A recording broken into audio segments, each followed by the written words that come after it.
Ensuite, dans le prolongement à mon avis, l'action nécessaire de soutien et valorisation, notamment des femmes remarquables l'activisme médiatique actuel, et particulièrement de notre génération, je voudrais déclarer ma passion intellectuelle totale pour l'engagement d'Eugénie Mériot. Mon cœur saigne d'observer à votre doigt des alliances, et je tiens donc à adresser toutes mes félicitations à l'élu de votre cœur, car euh, sapio désirablement, je trouve le courage de l'effort de clarté, des partages des cheminements que vous avez tenus particulièrement appropriés à la situation, et donc c'est à ce titre que je voudrais proposer ces quelques éclairages aussi géopolitiques à mon sens nécessaires. Euh, Vous pointez donc du coup, pour résumer, ces propos n'engagent que moi,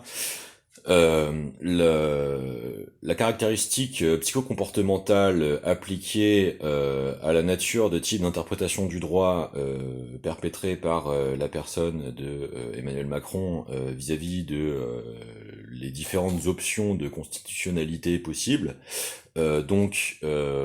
résumable selon moi d'une caractérisation de compulsion tyrannisante, relevant d'une représentation autocratique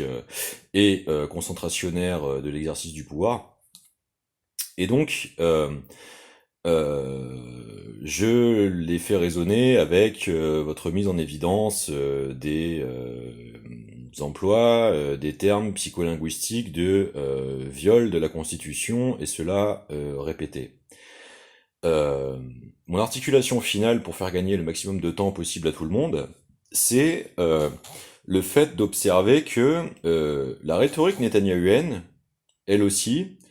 essaye de justifier le projet de ce qui était donc celui des factions les plus fascistes, donc que l'on peut caractériser de plus siono-suprémacistes de l'historicité des